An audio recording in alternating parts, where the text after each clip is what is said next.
Hola, mi nombre es Garbiñe Delgado Rack y hoy vengo a presentaros una experiencia que hemos hecho recientemente de educación relacional y colaborativa en el TIPE, el Taos Institute de Portugal y España. Voy a compartir mi pantalla para mostraros nuestro logo. Aquí está. El TIPE está compuesto por personas asociadas al Taos Institute que trabajan en Portugal y en España. Nuestra idea fue reunirnos en el 2017 un poco interesados en compartir con las personas que geográficamente estaban más cerca y que trabajaban desde esta perspectiva. Desde el 2017 hemos hecho encuentros presenciales y hemos hecho sobre todo encuentros online y hemos abordado diferentes temáticas. Por ejemplo, en una época nos dedicamos a reunirnos para hablar sobre los retos que suponían en determinadas ocasiones mantener pues, una postura construccionista y relacional. Desde enero del 2020, las personas que conformábamos el TIPE nos decantamos por un tema que venía runruneando hacía tiempo: la educación como acto político. Y hoy voy a explicaros pues, una experiencia que hemos hecho respecto a este tema.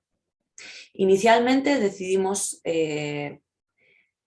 grabarnos, todas aquellas personas interesadas, grabar cápsulas muy cortas de 3 minutos para hablar sobre este tema, desde dónde queríamos enfocarlo, qué nos sugería a nosotras este tema de la educación como acto político. Con todas las cápsulas de las personas que quisieron participar, realizamos un vídeo más extenso que al final de esta presentación os voy a compartir. Os compartiré el link porque está en YouTube. Pero a modo de ejemplo me gustaría compartiros ahora los 2 primeros vídeos que están en castellano de esta experiencia, de este vídeo más extenso, para que tengáis un sentido, una sensación de en qué consistía. Os dejo con Dolly y con Mamen.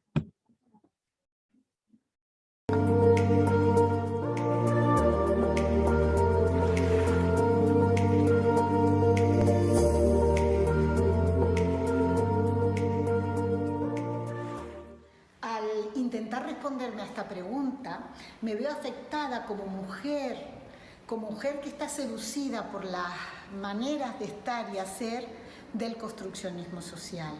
Y también me veo afectada como profesora de una institución muy asentada, como es la universidad. Como profesora de la universidad, soy consciente que como institución asentada, la universidad trae un metatexto, un guión, que de tanto ser repetido, de tanto ser usado, puede devenir como natural. Es un guión que nos dice cómo nos tenemos que mover en el aula, quién detenta el poder, de quién son los espacios, cómo se construye conocimiento. Y ese guión, ese metatexto, tiene un efecto en la vida de la gente, en el alumnado, en mí, en todo lo que hacemos en clase.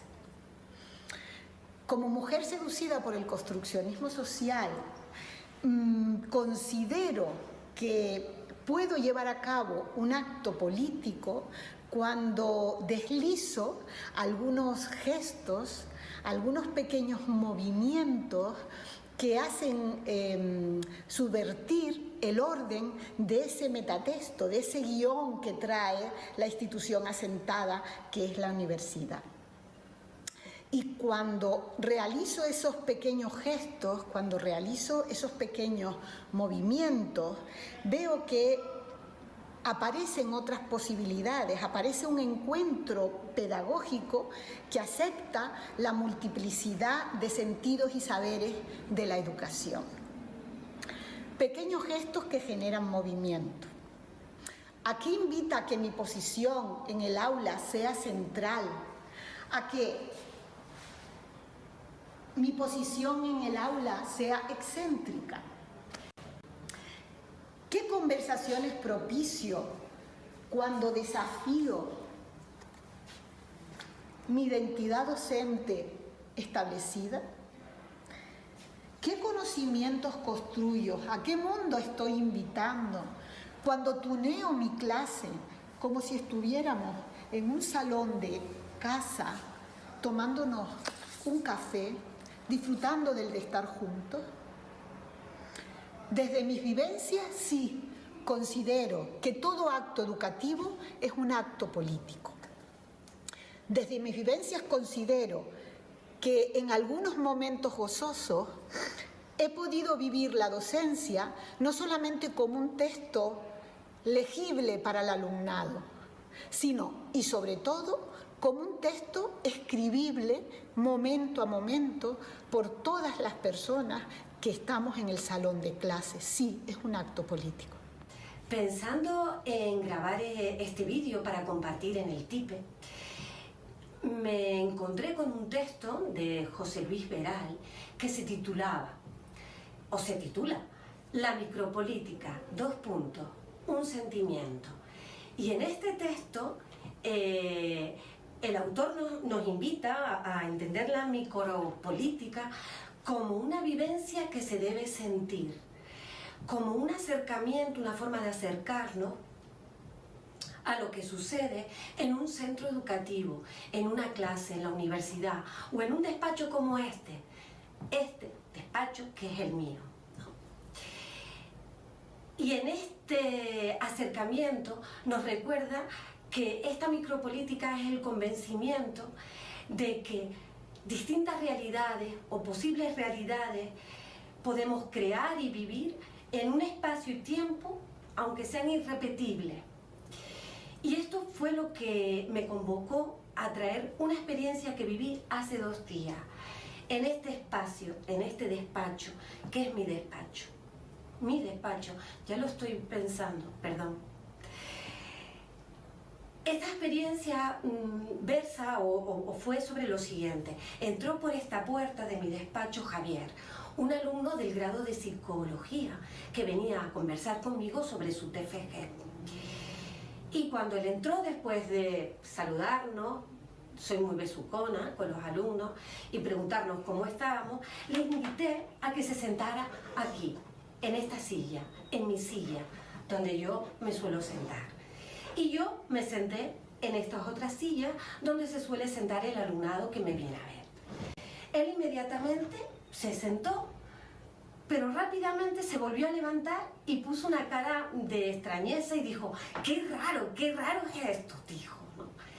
Pero se volvió a sentar y continuamos con la conversación. Yo aquí quizás como no docente y él aquí como no estudiante. Y empezamos a conversar sobre su TFG, él desde la expertez, yo desde el aprendí, y ambos colaborando en ese diálogo, intercalando experteces con aprendices y fluyendo una forma de estar diferente.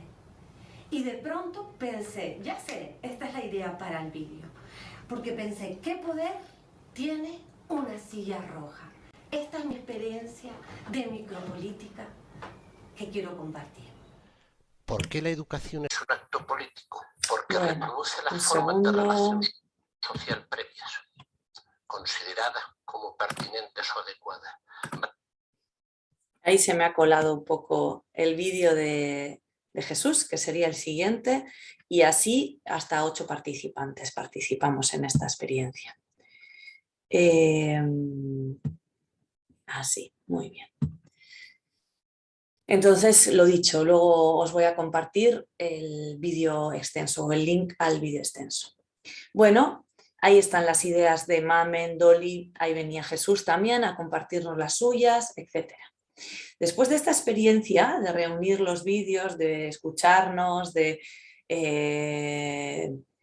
saborearnos, y el TIPE, como TIPE, pues bueno, nos reunimos, nos celebramos, nos pareció muy interesante todo lo que había surgido de esta invitación. Y pensamos que por un lado queríamos compartir esto hacia afuera, lo compartimos con diferentes grupos del Taos, lo compartimos en nuestros respectivos trabajos y está abierto para que pueda seguir siendo utilizado. Pero también quisimos seguir rizando el rizo y seguir reflexionando sobre las interesantes ideas que ya habían surgido.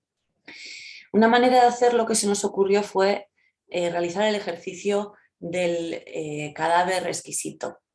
Esta idea, este ejercicio, esta metodología se desarrolló hace mucho tiempo, creo que por parte de unos artistas bañados en absenta, en alguna bebida algo alucinógena. Nosotros lo hicimos a nuestra manera, a distancia, sin estar tan pegados y tan físicamente unidos, pero sí con el espíritu unido, ¿no? Y os lo voy a explicar y acto seguido os lo voy a compartir. Este ejercicio consiste en una escritura colaborativa. Inicia el primer participante, al que se le invita a escribir una corta reflexión de unas 4 o 5 líneas en una página, en este caso sobre nuestros vídeos, sobre el contenido que habíamos creado en los vídeos. Entonces, el primer participante escribe su párrafo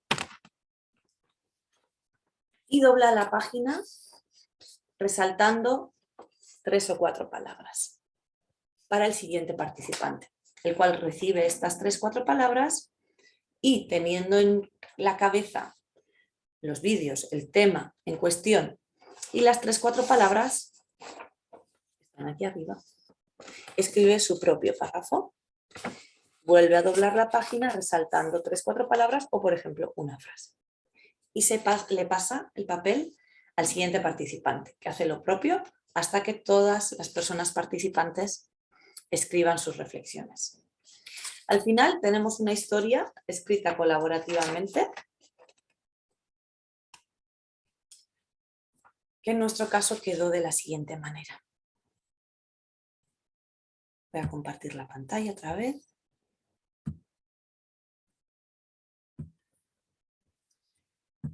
Y lo leo. Voy a quitar un poquito, moverme yo un poquito para un lado para poder ver toda... Ahí está. Muy bien, vamos allá. Los ojos miran, contemplan y observan cómo las palabras se entrelazan con pizarras, trazos de lecturas que atrapan pupilas, sillas de colores, librerías que acogen a otros, la prensa de un día, hogares humeantes de afectos, la sonrisa de una nariz roja, con rostros, semblantes de carne y hueso que pixelan las pantallas de ternuras, complicidades y deseos. Todo elige estar ahí y la elección es un acto político, como nos dice Luis Miguel. Este paisaje audiovisual de Suma del Nosotros me lleva a Sia Armayani, que susurra: el arte público no se trata de uno mismo, sino de otros. Y sí, esto se trata de nosotros.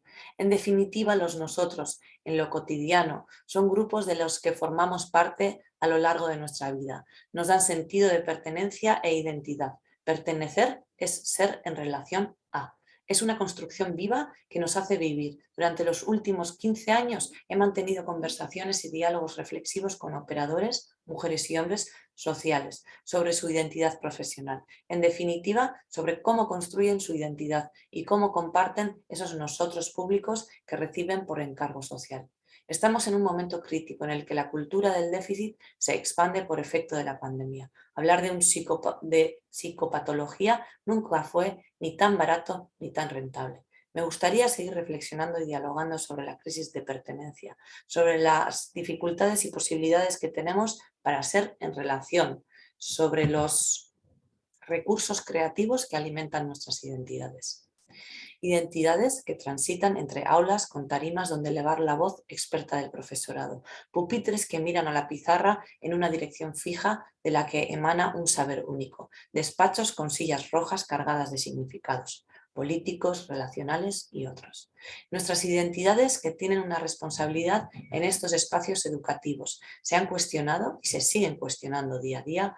¿Cómo moverse entre esos elementos? Se preguntan cómo contorsionarse en ese caminar para poder elegir cómo situarse.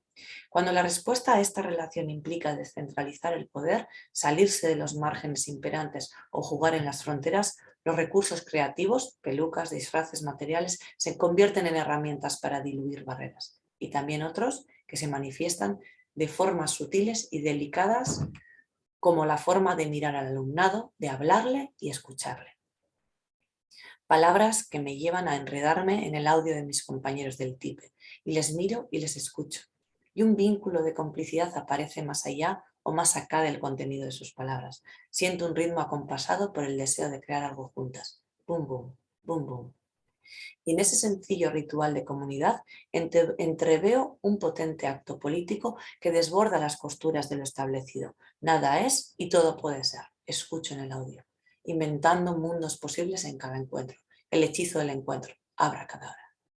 Gestos cotidianos comprometidos con el sí y también.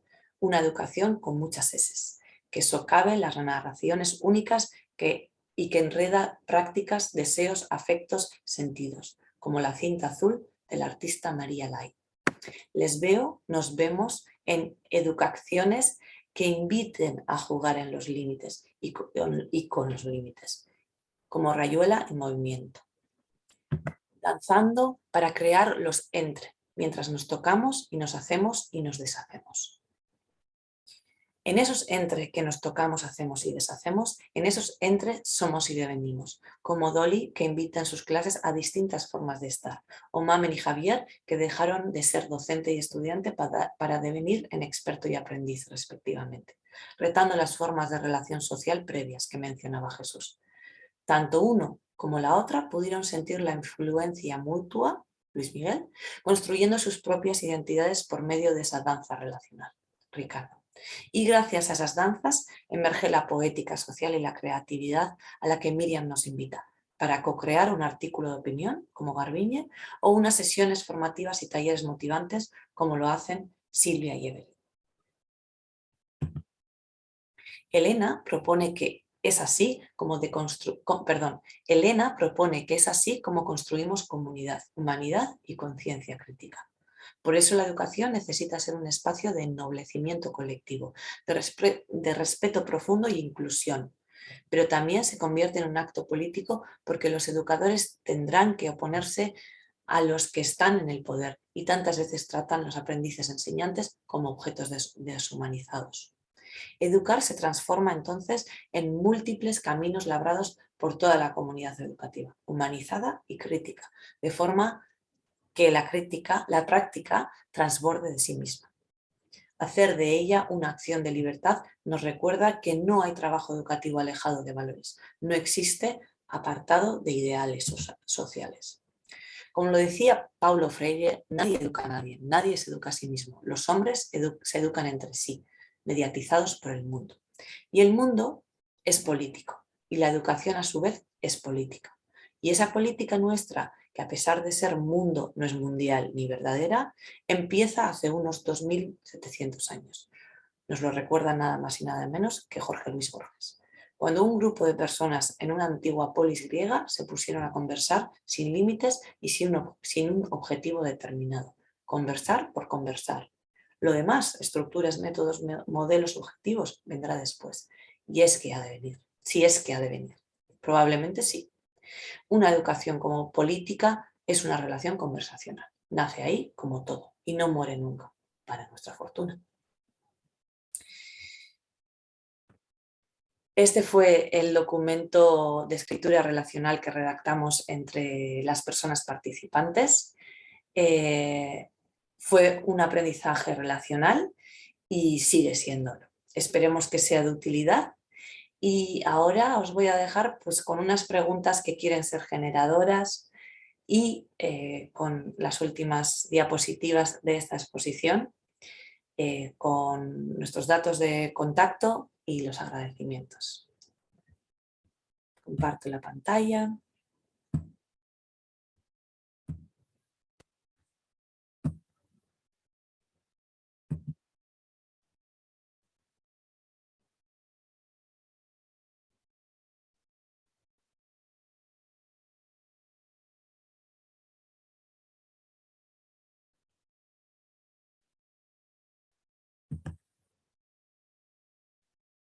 nuestros datos de contacto y el link al vídeo extenso.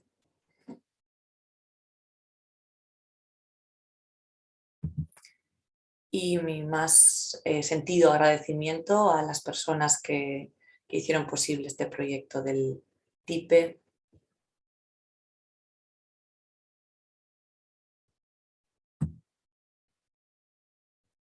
Muchas gracias y hasta otra.